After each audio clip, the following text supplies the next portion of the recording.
Hello everyone. आज आमच्या भिवडी गावातील भीमाकेश्वर महादेव मंदिराचा प्राणप्रतिष्ठा आणि सुवर्ण कलशारोहण सोहळा आज भव्य आणि आनंदमय उत्सव साजरा करण्यात आला. सकाळपासूनच मंदिर परिसरात भक्तांची व गावकऱ्यांची मोठी गर्दी होती. सगळे मिरवणुकीला एकत्र जमले होते आणि सर्वत्र भक्तिमय वातावरण निर्माण झालं. घोडे, उंट आणि बँजोच्या गजरात भव्य मिरवणूक निघाली. ढोल ताशांच्या आवाजात आणि हर हर महादेवच्या जयघोषात संपूर्ण परिसर दुमदुमून गेला. गावच्या वेशीपासनं ही मिरवणूक सुरू झाली. प्रत्येकाच्या चेहऱ्यावर एक वेगळाच आनंद दिसत होता. ढोलताशा पथकाचे तर करावे तेवढे कौतुक कमीच. त्यांच्या दमदार तालांनी आणि एकसुरात केलेल्या सादरीकरणाने संपूर्ण वातावरण उत्साहाने भरून गेलं. प्रत्येक ठोक्यातील जोश आणि ऊर्जा पाहून उपस्थित सगळेच भारावून गेले. त्यांच्या तालावर मिरवणुकीला एक वेगळीच रंगत आली आणि कार्यक्रमाची शोभा आणखी जास्त वाढली. देवाची कावड पण नाचत गाजत मिरवणुकीत सामील झाली. मिरवणुकीत कावड पाहताच भक्तिमय भाव निर्माण होतो. कावड म्हणजे भगवान महादेवांसाठी पवित्र पाणी वाहून नेण्याची एक पवित्र भक्तिमय परंपरा. साधारणपणे एक लांब काठीच्या दोन्ही बाजूंना घागर बांधलेले असतात आणि भक्त ती काठी खांद्यावर घेऊन नदी किंवा पवित्र ठिकाणाहून पाणी आणतात. हे पाणी नंतर महादेवाच्या शिवलिंगावर अभिषेकासाठी अर्पण केले जाते. कावड नेणे हे फक्त भक्ती, श्रद्धा आणि सेवाभावाचे प्रतीक मानले जाते.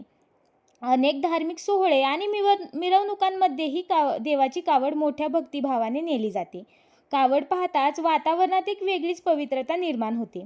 मिरवणुकीत बायकांनीही मोठ्या उत्साहाने सहभाग घेतला होता. डोक्यावर पाण्याचे कलश भरून त्या भक्तिभावाने मिरवणुकीत सामील झाल्या होत्या.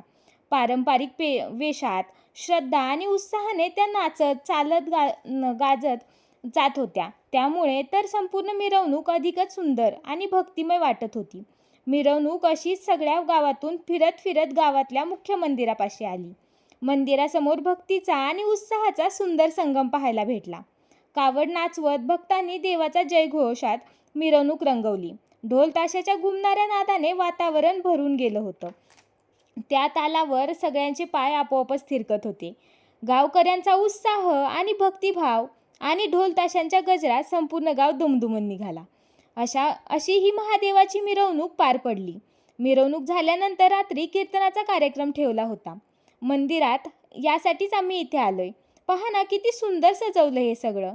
रस्त्यांच्या दोन्ही बाजूला रोषणाई केली आहे आणि ह्या मंदिराचं आहे हे प्रवेशद्वार.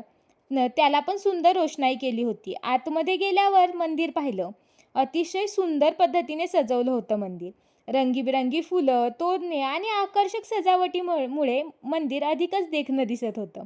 संध्याकाळ होताच लावलेली रोषणाई चमचमत उजळली आणि संपूर्ण मंदिराचा परिसर प्रकाशाने न्हाऊन निघाला. त्या उजेडात मंदिराचे सौंदर्य आणखी खुलून दिसत होते. थोड्याच वेळात कीर्तन सेवेला सुरुवात झाली. छोट्या मुलांचा उत्साह पाहून तर खूपच आनंद वाटत होता. त्यांनीही अगदी भक्तिभावानं सहभाग घेतला आणि संपूर्ण परिसरात एक वेगळीच ऊर्जा निर्माण झाली. महाराजांनीही अगदी सुंदर कीर्तनाला प्रारंभ केला. महाराजांनी ही ओवी घेतली होती. शिव भोळा चक्रवर्ती, त्याचे पाय माझे चित्ती, वाचे वदता शिवनाम, तयान बाधी क्रोधकाम. या सुंदर ओवीतून छान उपदेश केला. खरंच खूप छान झालं कीर्तन सांगताना आणि ऐकताना मन अगदी भक्तिभावानं भरून गेलं होतं. हरिनामाच्या गजरात आणि अभंग ओव्यांमध्ये हरून गेल्यासारखं वाटलं. त्या पवित्र वातावरणात बसून कीर्तन ऐकताना मनाला खूप समाधान मिळालं आणि खूप भारी वाटलं. हर हर महादेव. ओम नमः शिवाय.